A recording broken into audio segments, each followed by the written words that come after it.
Hola, ¿qué tal? Buenas noches. Estamos en Contralínea, periodismo de investigación a través de netchannel.tv. Mi nombre es Erika Ramírez y los saludo con gusto. El día de hoy vamos a hablar sobre la contratación que hizo el gobierno de Enrique Peña Nieto a una empresa italiana dedicada a la intervención de comunicaciones. El gasto en tan solo dos contratos, 410,000 euros. Para hablar del tema, nos acompaña en el estudio Carlos Brito, que él es el director de incidencia de la Red en Defensa de los Derechos Digitales. Buenas noches. Buenas noches.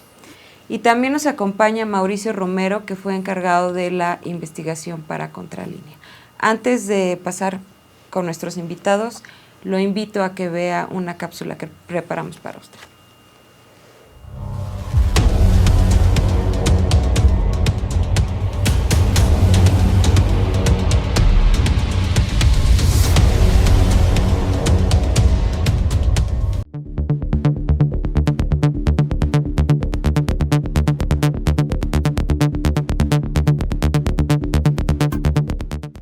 A pesar de que el mismo secretario de Gobernación, Miguel Ángel Osorio Chong, negara en público que la actual administración no ha contratado a la empresa de espionaje Hacking Team, la realidad es muy distinta. Durante el gobierno de Enrique Peña Nieto sí se ha servido de los trabajos de la compañía con sede en Milán.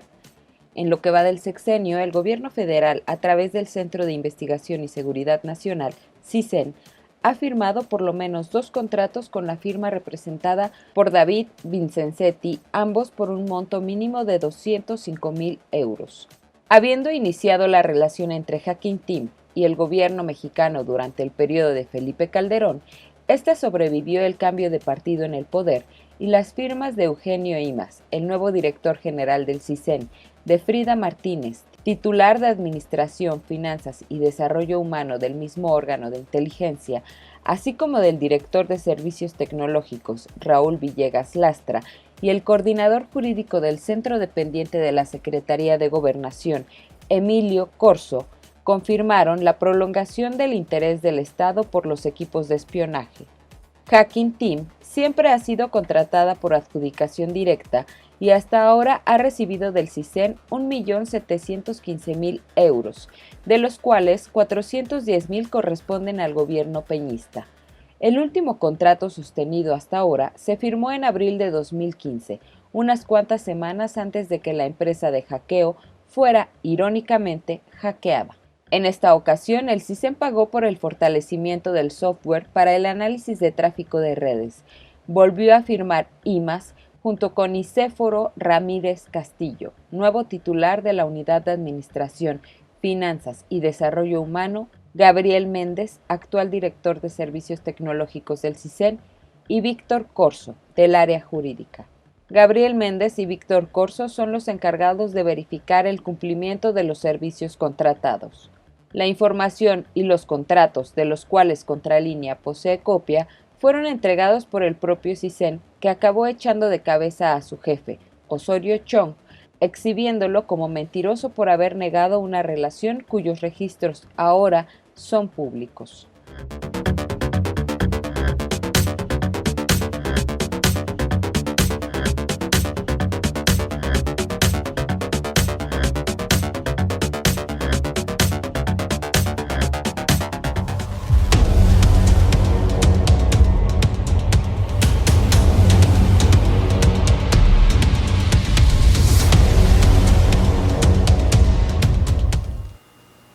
Gracias por seguir con nosotros en Contralínea, periodismo de investigación. Mauricio, me gustaría que nos platicaras un poquito más de quién es Hacking Team y para qué fue contratada por el gobierno federal. Bueno, esta historia se empezó a hacer pública a partir del 6 de julio de 2015, de este propio año. Es algo irónico y algo hasta chistoso. Es una empresa que hackea, que opera y realiza, desarrolla programas para hackear e intervenir comunicaciones. Pues esta empresa italiana fue hackeada y el 6 de julio de 2015, a través de su propio Twitter, se difundió información sobre los clientes de Hacking Team. Ya ese día se armó un revuelo, no solo en México, sino en diversos países, que salieron como clientes frecuentes de Hacking Team. El mayor cliente de Hacking Team pues resultó ser México. Al día siguiente, por todo el jaleo que se armó a partir de esta filtración, Miguel Ángel Osorio Chong tuvo que hablar. Salió a los medios, se le preguntó qué pasa con esta empresa, que se sabe que es de hackeo, que es de intervención.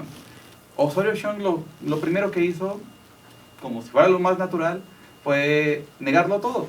Dijo que efectivamente se había contratado esta empresa, pero en el sexenio pasado, en el sexenio anterior. Osorio Chong dijo, se le compraron dispositivos a esta empresa efectivamente, pero no fuimos nosotros, fue el sexenio de Calderón. Y ahí quedó la cosa. Le pedimos información a distintas dependencias, a distintas entidades gubernamentales que fueron señaladas como clientes de Hacking Team, y dio el caso que el CISEN, el Centro de Investigación y Seguridad Nacional, que es el aparato de seguridad del Estado mexicano, que es dependiente de la Secretaría de Gobernación, no respondió de forma positiva, nos respondió contradiciendo lo que había dicho el secretario de Gobernación. Y en la respuesta, que no es una filtración, que fue conseguida por medio de la Ley General de Transparencia, el CISEN nos revela que durante este gobierno, durante el gobierno de Enrique Peña Nieto, sí se ha contratado a Hacking Team, que sí se le ha pagado a Hacking Team para operar estos programas de espionaje, estos programas de intervención, y que se han reforzado estos programas, que se ha renovado los contratos en un par de ocasiones, como ya has dicho, por una cantidad de 410,000 euros, 205,000 por cada uno. Es una historia de no solo de hackeo, de espionaje, sino también de cruce entre entidades gubernamentales. Mientras el CISEN dice que sí se contrató a esta empresa, Gobernación había dicho que no, por medio del propio secretario de Gobernación. Nosotros buscamos hablar con Osorio Chong para contarle que el CISEN dependiente suyo pues lo estaba contraviniendo, lo estaba echando al agua. Lo que Gobernación contestó fue que estos dispositivos ya le tocó admitir de alguna forma que existían, pero dice que ya están apagados, que están desactivados, y nos da el nombre del dispositivo, que es Galileo, cosa que el CISEN a su vez quiso esconder, puesto que nos dio los contratos, tenemos copia de todos los contratos, de los anexos. Sin embargo, los anexos están tachados, están testados completamente, intentando el CISEN que no se revelara qué dispositivos había comprado, para que no supiéramos cuál es la capacidad, y ya sabemos cómo argumenta el CISEN, que es cuestión de seguridad nacional, que no se puede saber cómo recaba información el CISEN, y porque eso lo convertiría en un ente vulnerable, y que por eso reservaba la información y solo nos decía, sí se contrató a Hacking Team, pero no te decimos que le compramos. Y por su lado, Gobernación nos dijo qué fue lo que le compraron. Fue una serie y una trama y un peloteo entre los organismos gubernamentales, y al final de cuentas lo que resultó fue confirmar esta filtración de una forma oficial, de una forma legal, por medios legales, que es por ley de transparencia, que sí se contrató a Hacking Team, y que pues Osorio Chong no solo había mentido, sino que se sostuvo en eso pues hasta que estamos acá sentados, ¿no? Y hay que tomar en cuenta quién es quien contrata, ¿no? El Centro de Seguridad Nacional, que, bueno, ha tenido un pasado oscuro y en la actualidad tiene muchas, pues hay muchas cuestiones en torno a que si hay espionaje por parte del gobierno mexicano con algunos sectores de la sociedad o para los integrantes de esta sociedad. ¿Qué más viene en los contratos? Tengo entendido que fueron hechos por adjudicación directa. Sí. Y que, se ha hablado de que esta empresa sirve para cifrar códigos, correos electrónicos, y, en fin. Esta empresa con sede en Milán, ya Carlos nos dará más detalles sobre la capacidad de intervención y de espionaje que tiene. La relación entre el Estado mexicano y Hacking Team inició con el gobierno de Felipe Calderón, en efecto. Todo empezó en 2010 con Guillermo Valdés como director general del CISEN. Y a partir de ahí ha habido contratos. Nosotros tenemos conocimiento y copia de 5 de ellos. 3 se dieron en el gobierno de Felipe Calderón y 2 más con Peña Nieto. Los de Peña Nieto se firmaron en 2013, la noche de Año Nuevo. El 31 de diciembre se firmó el primer contrato entre Hacking Team y el gobierno de Peña Nieto, y después firmaron en 2015. Antes, con Calderón, el primero se firmó el 29 de octubre de 2010, se firmó en 2011, el de 2011 fue el más caro. En 2010 habían pagado 240,000 euros por este primer contrato. En 2011, que serían los aparatos que se utilizarían durante 2012, se venían las elecciones presidenciales. Calderón pues preparó todo el sistema del aparato de espionaje y todas las capacidades del CISEN. Por supuesto, todo se prende durante un periodo electoral y más presidencial. El de 2011, el que se firmó en 2011 para que fuera utilizado en 2012, ha sido el más caro. Le pagaron 415,000 euros a Hacking Team. Y esta relación pues se ha mantenido y se ha reafirmado durante el gobierno de Enrique Peña Nieto. El último se firmó en abril de 2015, unos meses, unas semanas antes de que se filtrara esta información sobre los clientes y lo que ya habíamos platicado. Tengo entendido que el gobierno federal argumentaba que se había hecho solo una actualización de lo que ya se había contratado, pero en respuesta a tus solicitudes de información, se descubre que también hay un fortalecimiento y esto implica otras situaciones. Sí, no solo se renuevan los contratos y la utilización de los aparatos que se compraron en 2010, se actualizan y hay contratos en los que se especifica un fortalecimiento de estos dispositivos. ¿Qué quiere decir? Que Hacking Team sigue desarrollando, sigue trabajando y sigue vendiendo sus dispositivos y las actualizaciones y las nuevas capacidades que tengan estos productos, puesto que como son una empresa entre otras tantas que ofrecen servicios de espionaje, pues también se mantiene trabajando e intentando ofrecer mejores productos, si lo podemos decir de esta forma. Y el gobierno efectivamente no solo ha renovado, sino que ha pagado por que se lo actualicen y ha pagado porque se lo fortalezcan este dispositivo que le llaman Galileo. Vamos a hacer un corte y regresamos para hablar con Carlos Brito, que él es especialista en la materia y muy dedicado a esto. Venga. Regresamos.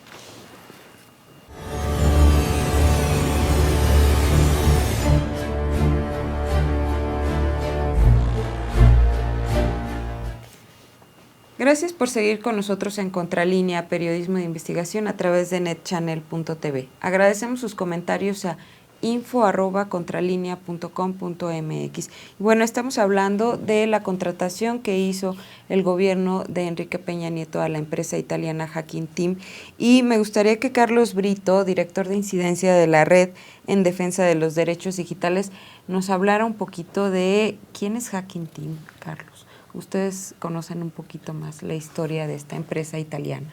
Bueno, es parte de toda una industria que se dedica a, primero, crearse un modelo de negocio. Es decir, estas empresas lo que hacen es convencer a gobiernos y empresas privadas de que necesitan herramientas de vigilancia de dos tipos. Una vigilancia masiva y vigilancia focalizada. La vigilancia focalizada es la que se hace sobre personas y objetivos específicos. El asunto es que el discurso que hay detrás de estas empresas es pues, que los nuevos desafíos en materia de seguridad solamente se pueden resolver de esta manera. Es decir, solamente es a través de un control casi absoluto, y de hecho si cualquiera que pueda revisar hasta los comerciales que tiene Hacking Team, por ejemplo, en YouTube, pues bueno, literalmente lo que dice es, tú lo que requieres como gobierno es un control absoluto de quiénes están en tus fronteras, de quién está en tu territorio y en otros, ¿no? El problema es justamente eso, es partir de una serie de presupuestos sobre materia de seguridad que han probado de manera sistemática estar equivocados, ¿no? Los países más vigilados con este tipo de herramientas, como en este caso el Reino Unido, por ejemplo, Francia, pues son de hecho los países que han tenido pues, incluso este tipo de ataques como los que vimos hace unas semanas en París, ¿no? La vigilancia masiva, la vigilancia focalizada no ha probado, bajo este tipo de modelo de negocio, no ha probado ni siquiera concluir con un fin legítimo. Y Hacking Team es parte de otras empresas que el gobierno mexicano ha iniciado contactos y negocios, como por ejemplo Enso, que es una empresa de origen israelí, o por ejemplo Finfisher, ¿no? Que es de origen estadounidense. Estas empresas que se agrupan en una especie de coalición que se llama la ISS, son empresas que lo que se dedican es a hacer lobbying con los gobiernos, la gran mayoría de las veces con grandes déficits democráticos, hay que decirlo también. Los principales clientes de estas herramientas son gobiernos de países donde se viven crisis de derechos humanos, lo cual es todavía más preocupante. En el caso de Hacking Team, por ejemplo, se han hablado de los tratos que tienen con diversas dictaduras africanas, por ejemplo, ¿no? Donde, a pesar de negar en lo público que trabajan con esos gobiernos, pues en producto de estos leaks de información, de estos correos que se pudieron tener, pues se ha demostrado que sí trabajan para esas personas y no tienen ningún problema ético. Además, estas empresas no solamente trabajan para gobiernos, lo hacen a través de a través de terceros, es decir, en el caso de México, por ejemplo, que es el mayor cliente de Hacking Team por dos rutas, el mayor cliente en términos totales, en términos del total de dinero que se le ha dado a esta empresa, y además también en términos del número de clientes. No solamente es el gobierno federal, ese gobierno federal es en diversas ramas, la Marina, el Ejército, el CISEN, la Policía, el caso del gobierno de Jalisco, de Querétaro, de Durango, de Puebla, ¿no? E incluso Pemex. Pemex es cliente de Hacking Team, debido a una, y al menos así lo argumentarían, es una unidad de seguridad que tienen para el tema aparentemente del robo de combustible. Pero bueno, todas estas empresas que lo que buscan es llegar a estos gobiernos para obtener esas partidas presupuestales, lo hacen a través casi siempre de terceros, porque es claramente ilegal. Ese es el asunto. El discurso que tienen estas empresas de manera sistemática va a ser hacemos vigilancia legal, lawful, es un mantra que tienen, porque de hecho es justamente lo opuesto. Lo que se ha mostrado es que se hace de manera ilegal. Aquí en México, en Ecuador, en Colombia, en Argentina, en todos los países que no discriminan izquierda y derecha, por cierto, ni si son regímenes democráticos o no. Lo que han hecho es, insisto, a través de terceros. Hay empresas aquí en México, de hecho están que nacen ex profeso para servir de intermediarios, ¿no?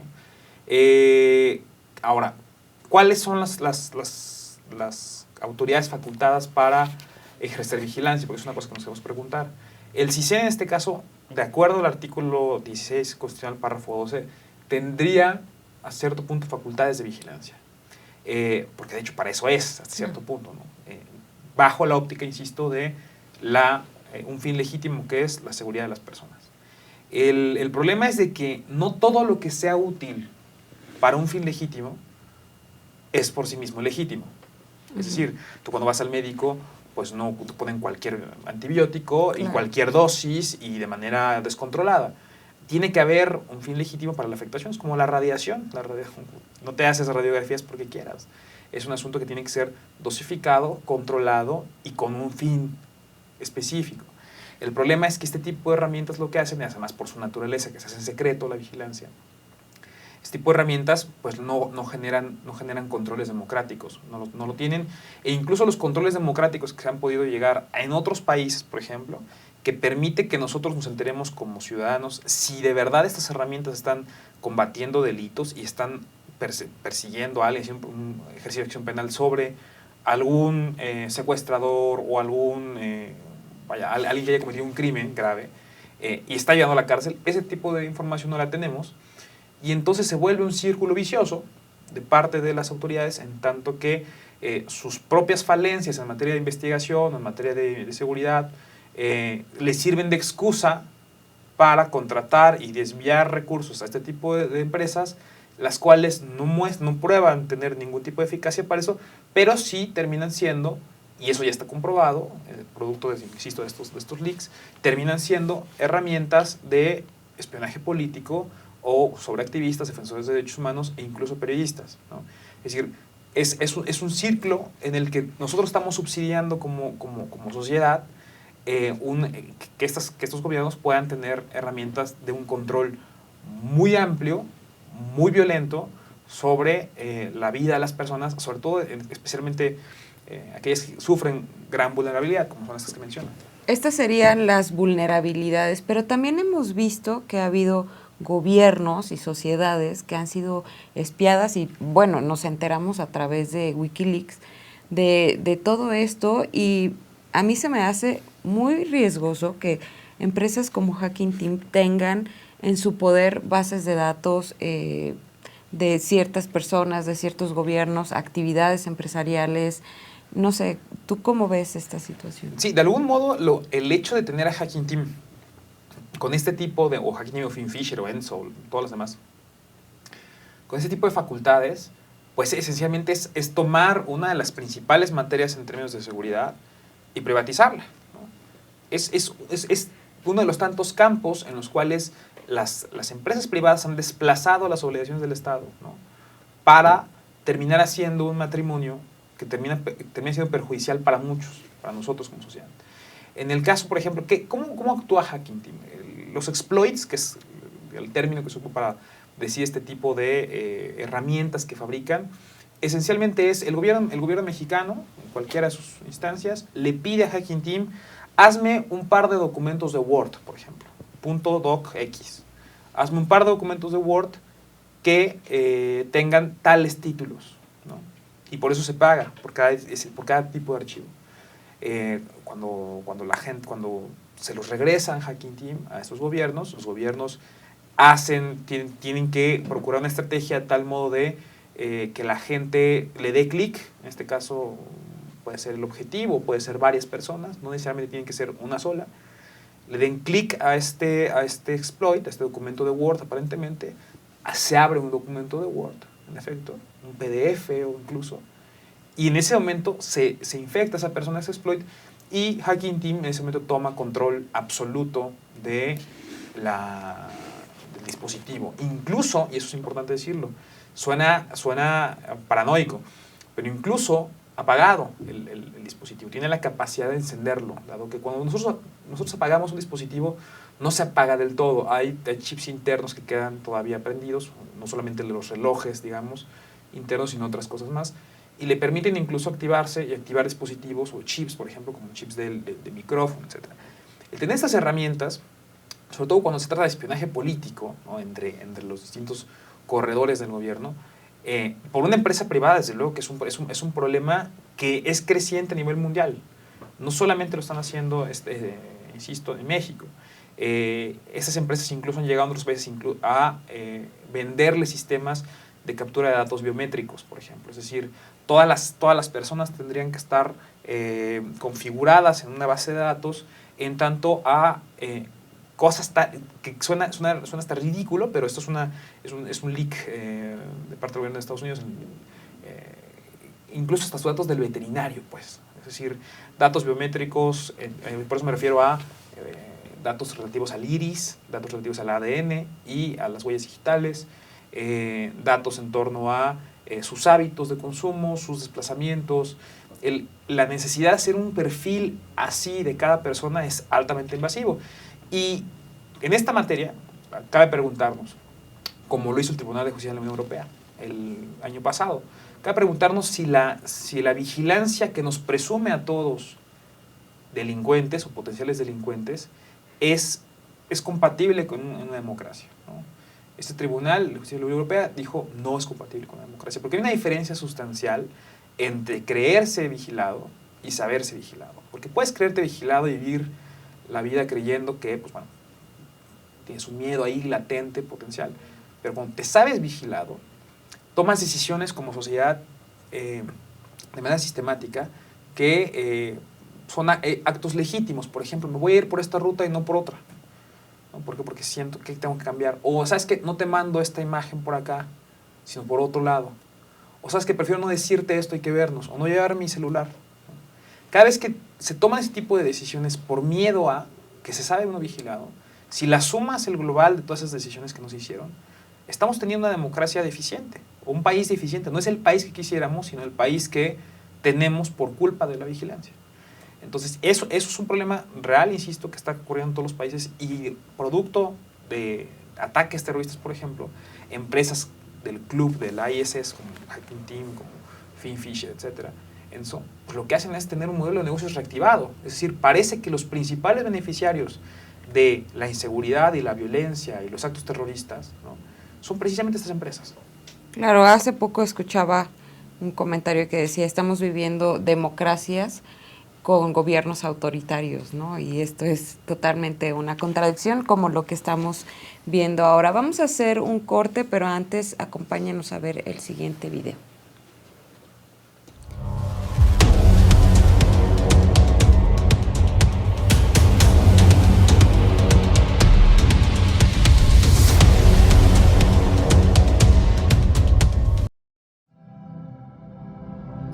You have new challenges today. Sensitive data is transmitted over encrypted channels. Often the information you want is not transmitted at all. Your target may be outside your monitoring domain. Is passive monitoring enough? You need more. You want to look through your target's eyes. You have to hack your target.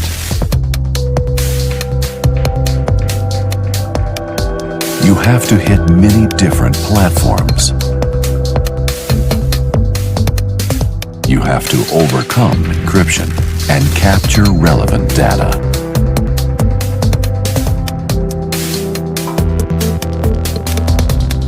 Being stealth and untraceable. Deployed all over your country.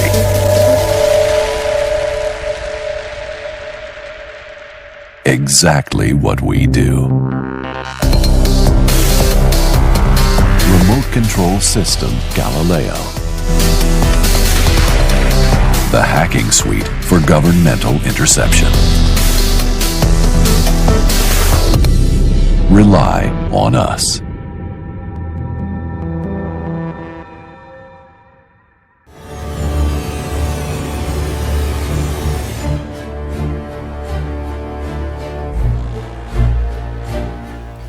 Gracias por seguir con nosotros en Contralínea, periodismo de investigación a través de netchannel.tv.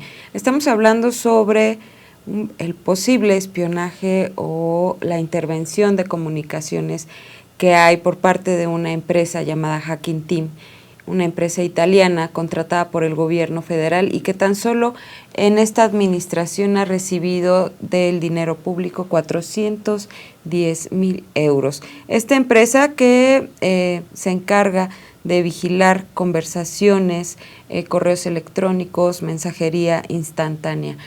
Mauricio, me gustaría que nos comentaras qué significa esto. Para mí esto es una violación directa a la intimidad. Por supuesto. Hay que recordar algo que ya habíamos mencionado en alguna otra oportunidad, que estamos en una especie de moda oficial, estatal, gubernamental, de decir que la gente tiene derecho a la protección a los datos personales, que la intimidad de las personas debe ser cuidada, debe ser protegida por el Estado. Estamos viendo totalmente lo contrario. Que el Estado, y me parece importantísimo lo que decía Carlos, no solo el Estado, sino empresas privadas están violando este derecho a la intimidad por encargo del Estado. Eso no hay que olvidarlo, son bases de datos, es espionaje, es intervención no solo por el Estado mexicano, sino por empresas privadas por orden del Estado y los gobiernos, porque es cierto, el gobierno federal no es el único cliente.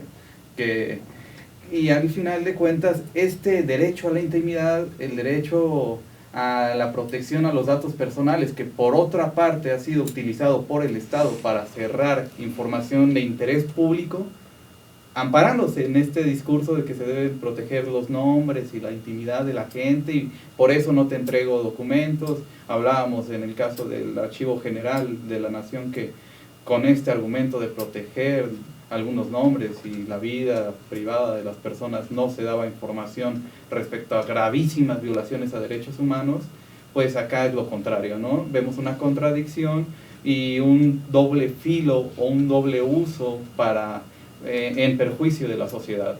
Por un lado, pues sí, la intromisión hasta la cocina, hasta lo más íntimo de las personas, por una empresa privada, por encargo del gobierno, y por otro lado, utilizar este discurso de protección de datos y de la intimidad para negar información que es de interés público. Y también en este caso específico, todavía no ha terminado el proceso de acceso a la información que iniciamos.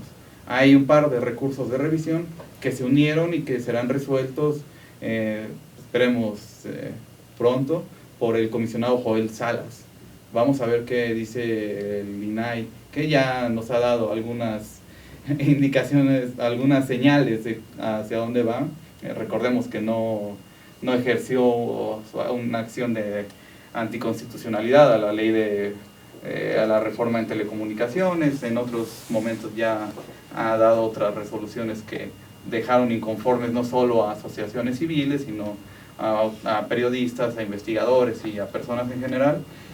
Vamos a ver qué pasa al final de cuentas con este caso específico de Hacking Team, del CISEN, y también sobre el resto de los entes gubernamentales, porque también le pedimos información a la PGR, al Ejército, a la Marina. Hay que tener mucho cuidado con eso, a Hacienda, a los gobiernos igual de Jalisco, de Puebla, a otros que fueron señalados como clientes y que en sus respuestas oficiales negaron la información, no solo públicamente como lo hizo Osorio Chong, sino oficialmente negaron la información. Vamos a ver cómo se resuelve todo eso. Y vamos a estar al pendiente de cómo entregan la información, porque bueno, ya veíamos que en este caso entregan hojas tapizadas en negro y que bueno, ha sido también una ardua labor de tu parte estar siguiendo la ruta e investigando nombres, en fin. Sí, y que se encuentra uno con cómo se tropiezan entre ellos.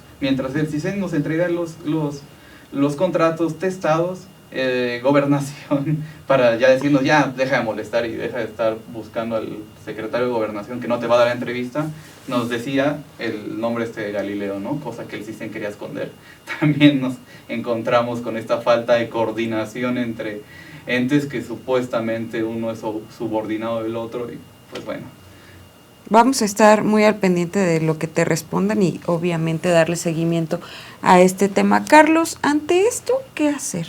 O sea, uno como sociedad, como periodista, como investigador, como una persona que va a diario a trabajar y que usa esta tecnología para comunicarse o para hacer su trabajo, ¿cómo enfrentas o cómo te enfrentas a esto? Bueno, hay una serie de principios de Internet. Internet está basado en la confianza, ¿no? En primer lugar, a veces tirar un sitio web es tan fácil como romper una ventana en la calle, ¿no? No ves ventanas rotas todos los días, una piedra, pero es fácil hacerlo, ¿no? Igual las vulneraciones que se hacen a la privacidad, la forma de realizarlo son bastante simples a veces, tanto como eso, como enviar un correo con un archivo infectado, ¿no? Cuando es un tipo de violación de vigilancia ilegal, como este caso. Hay tipos de vigilancia legal, ¿no? La ley federal de telecomunicaciones y radiodifusión que mencionaba Mauricio, va en el artículo 189 y 190, va en la ruta precisamente de establecer una forma de espionaje masivo legal, que también es inconstitucional, ¿no? De hecho, nosotros iniciamos un procedimiento de amparo que está a punto de resolver la Corte, ¿no? Y que por la manera en que está conformada la segunda sala de la Suprema Corte de Justicia de la Nación, pues creemos que va a ser resuelto en contra, ¿no? Está ahí Medina Mora, por ejemplo, que tiene un conflicto de interés con esta iniciativa, por ejemplo. Sí. Está Luna Ramos, es la sala conservadora. Es una ruta, la ruta judicial, el iniciar este tipo de procedimientos, la ruta de amparo, una ruta que por la calidad del sistema judicial mexicano no siempre tiene los mejores efectos, pero es una ruta. La posibilidad de que esto llegue al sistema interamericano, ¿no? Está ahí, pero pensando, por ejemplo, en este caso, no necesariamente en el tema Hacking Team, sino en el tema de la vigilancia legal, pues esperemos que se esté resolviendo unos 7 años, ¿no? Quizá de manera definitiva y genere efectos positivos para México, pero es mucho tiempo. En el tiempo que se resuelve, los efectos ya no van a ser resueltos, pues, el daño es permanente. En el caso de otra posibilidad es por qué tenemos que estar yendo por la ruta judicial si podemos cambiar las leyes, precisamente, ¿no? Estas leyes que están mal, podemos cambiarlas en algún momento. Una legislatura lo hizo, se puede cambiar. Es otra posibilidad que no se tienen que quitar. Otra posibilidad es el darnos mecanismos para que el Estado mexicano se entere de lo que el Estado mexicano hace, ¿no? No hay institucionalmente ningún mecanismo que le permitiría al Estado mexicano, o al INAI, o al IFT, o quien sea que pudiera estar involucrado en esto, de enterarse de lo que estaban haciendo estas autoridades, ¿no? Si no fuera por los hackers que hackearon a Hacking Team, ¿no? De no ser por personas éticas, con grandes habilidades técnicas, que pudieron romper los sistemas de estas personas de Hacking Team, no sabríamos como Estado mexicano o como sociedad, no sabríamos eso. Es decir, todos los mecanismos de transparencia que tenemos en México deberían de alcanzar para que eso se pudiera saber. ¿Cómo se pagan estas cosas? Digamos, en el caso del CISEN podría ser podrías esperarlo, pero ¿cómo paga por estas cosas Pemex? ¿Cómo paga por estas cosas la Marina, el Ejército, que no tienen facultades constitucionales para hacer esto? Claro. No hay mecanismos que nos alcancen para ello, ¿no? Es decir, deberían ser de manera activa un mecanismo de transparencia que nos permitiría hacer, ¿sabes qué? Se está gastando dinero así. O sea, es otra forma en que podremos incidir. Otra es asumir como sociedad, como usuarios de tecnologías, que vamos a ser espiados de una forma u otra, de maneras legales, ilegales, masivas o focalizadas, sea por gobiernos locales, o por gobiernos extranjeros, o por empresas privadas. Si asumimos eso, la otra forma es una forma de autodefensa, si quieres llamarlo así, ¿no? en esos tonos de autodefensa tecnológica, en el sentido de decir, ¿sabes qué? Bueno, vamos a mejorar nuestras prácticas como usuarios de tecnologías para intentarle dar la vuelta a buena parte de estas dinámicas de vigilancia. Ahora, todas las herramientas de seguridad digital que se tienen para poder aplicarlo, por ejemplo, el cifrado de las comunicaciones, utilizar cifrado de comunicaciones, ¿no? Todas esas herramientas siempre tienen alguna forma de falencia, ¿no? Siempre nosotros podemos aplicarlas mal, casi siempre es el principal problema con las herramientas de seguridad digital que podemos tener es casi siempre aplicarlas mal, ¿no? Somos nosotros casi siempre el problema, o bien la persona que recibe nuestro mensaje. Pero las herramientas son buenas en general, pero aún así son sujetas de vigilancia muy cara, cada vez más cara, pero son posibles. Podemos usar, en lugar de usar WhatsApp, por ejemplo, usar Telegram con un tipo de chat específico, que es el chat secreto, que es cifrado end-to-end, que se llama. Podemos usar Wickr, podemos usar Signal, ¿no? Que son formas de mensajería que son mucho más seguras porque requieren doble autentificación, ¿no? Es decir, no solamente se trata de tener tu contraseña, sino comprobarle a la aplicación que eres tú la única persona que puede recibir y estar recibiendo mensajes. Cifrar los correos, está la tecnología PGP, por ejemplo, que invito a todo el mundo a que la utilice. Son correos electrónicos que solamente se pueden abrir en un equipo del que tú eres dueño, ¿no? Y no se pueden abrir en otros lados. Es muy alta la seguridad de este tipo de correos electrónicos, pero finalmente lo que pasa es de que es una guerra, si quieres, armamentista. Es decir, mientras la sociedad más se protege con herramientas como las herramientas de cifrado, del otro lado el modelo de negocio para romper ese tipo de protección de la parte de la gente escala. Es decir, es un problema muy serio en el cual aparentemente no hay una solución inmediata, pero que sí podemos sobre todo creo que es la principal responsabilidad de sociedad civil y medios de comunicación, es decir, es divulgar esa cultura. Es decir, hay gente que te responde ante esto, bueno, es que el que nada debe, nada teme, y yo no debo nada, ¿no?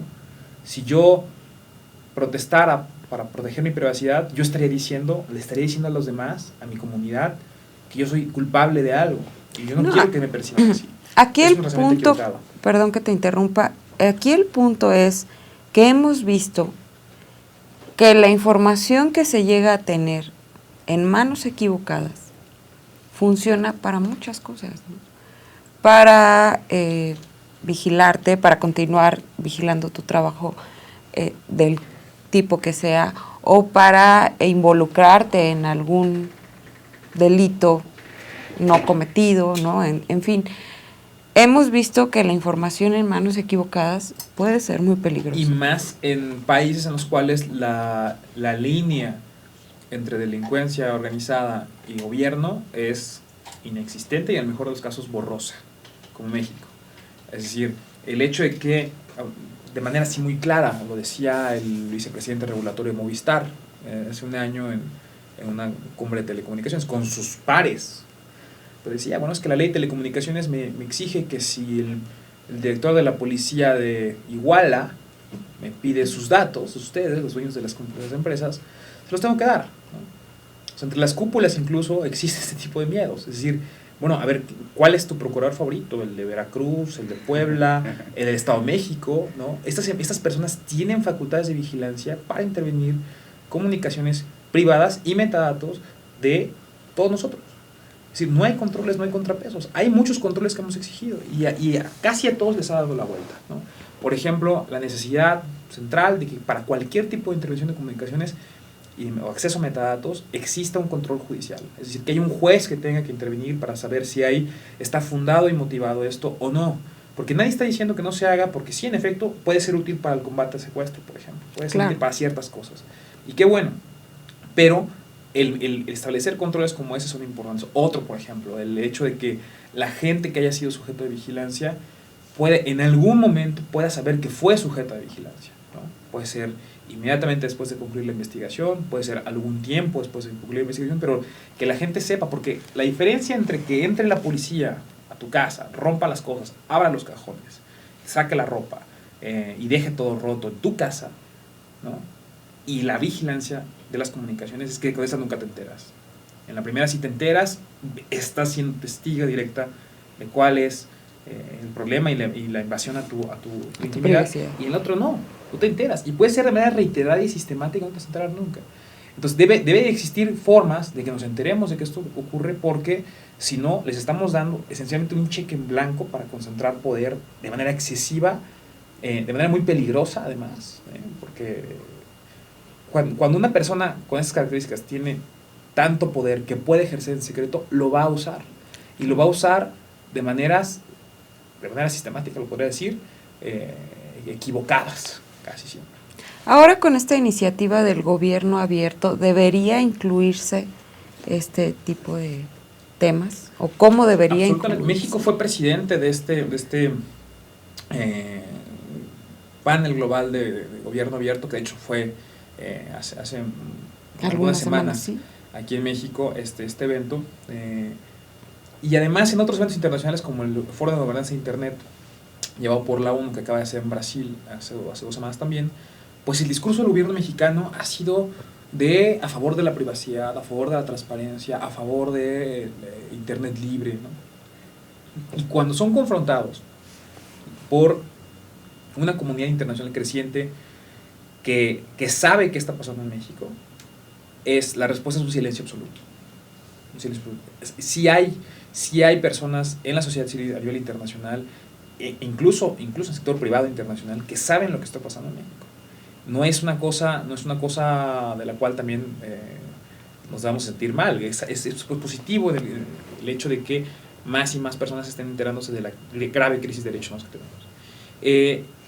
Y la respuesta del gobierno es ni debate acá, ni debate allá, ni debate en ningún lado, ¿no? Es una cerrazón, es una estrategia que pues parecería hasta contradictoria en vista de los resultados, ¿no? No debatir, aislarse, encerrarse con medios aliados y gente alrededor, pues no les ha funcionado. Sigue en un proceso, insisto, de degeneración de su imagen pública, con ese tipo de contradicciones tan claras como eso. Es decir, ¿cómo puedes hablar de gobierno abierto cuando tienes vigilancia masiva de los ciudadanos, cuando no tienes ni mecanismos de transparencia, o cuando invocas de manera sistemática la seguridad nacional para cancelar toda la política de transparencia de manera en todo momento? O como acaba de pasar, se acaba de aprobar la ley federal de transparencia en el Senado de la República, ¿y qué pasó?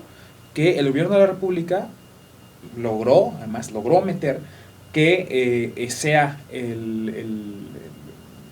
la Consejería Jurídica de la Presidencia, el licenciado Castillejos, ¿no?, la única persona en este país que pueda controvertir una decisión del INAI directamente ante el Supremo Corte de Justicia de la Nación. Es decir, el escenario es muy, muy complicado, pero este gobierno, insisto, el gobierno federal, ha dado señales de que todo lo que ha hecho que lo tiene en esta posición de descrédito internacional, lo va a seguir haciendo. Y eso es muy preocupante. Bueno, y no lo decimos solamente nosotros aquí en el estudio, ¿no? Ya ha habido informes de la ONU, de organismos internacionales, que han señalado puntualmente la grave crisis de derechos humanos que hay en el país. Agradezco a los dos que hayan estado aquí con nosotros. No sé si gusten agregar un punto que consideren que es importante para cerrar el tema. Mauricio. Pues es una muestra más de la crisis de violación en derechos humanos. En este caso estamos hablando de la intimidad y, como lo decía Carlos, de violación a los derechos de las personas sin que se den cuenta.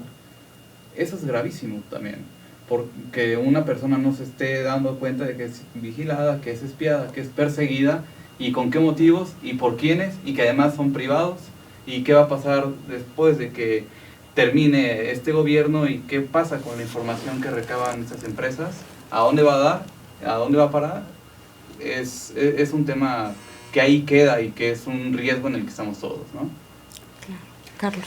Pues eso, es a las personas que crean que este es un problema de la gente mala, ¿no?, que es el que nada teme. Bueno, sí tenemos mucho que temer, ¿no? Es en primera instancia. Como sociedad tenemos enfrente una serie de gobiernos, insisto, que de manera sistemática se borra la línea entre el crimen organizado y las autoridades. O una liga, más bien. O hay cooperación y coordinación a veces, en varios, sobre todo muchos casos muy documentados. Sí tenemos que temer, ¿no? Pero no solamente eso, sino que hay gente que tiene que temer más que nosotros, y por esas personas también, que han sido perseguidas y que han terminado en asesinatos, en desapariciones, en esas personas que están sufriendo persecución activa, también como sociedad, como personas, nos deben la solidaridad. Es decir, la privacidad da seguridad.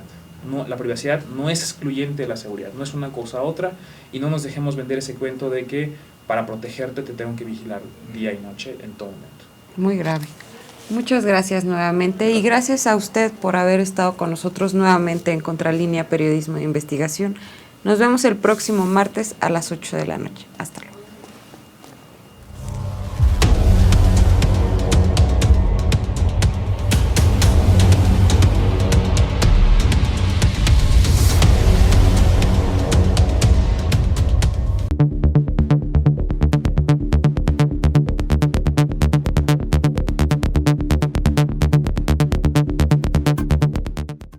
Según el CISEN, especificar qué programas compró vulneraría las técnicas y prácticas utilizadas para la recolección de inteligencia. Por ese motivo, hizo todo lo posible para esconder el nombre del software, pero fue la Secretaría de Gobernación la que ahora echó de cabeza a su órgano de inteligencia. Para apaciguar la insistencia de Contralínea de conversar con el secretario Osorio Chong, la Segov respondió que ya no diría más sobre la plataforma de enrolamiento Remote Control System del fabricante Hacking Team en su versión DaVinci.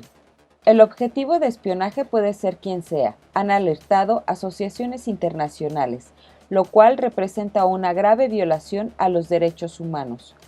Por ese motivo, la empresa italiana ha sido catalogada por la organización Reporteros Sin Fronteras como uno de los enemigos de Internet.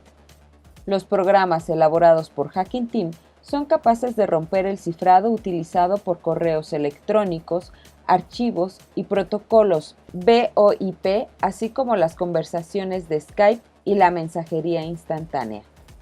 También, alerta Reporteros Sin Fronteras, este sistema hace posible la localización de objetivos e identificación de contactos, permite activar a distancia cámaras y micrófonos en todo el mundo y pretende que su software sea capaz de vigilar simultáneamente centenas de millares de ordenadores en un mismo país.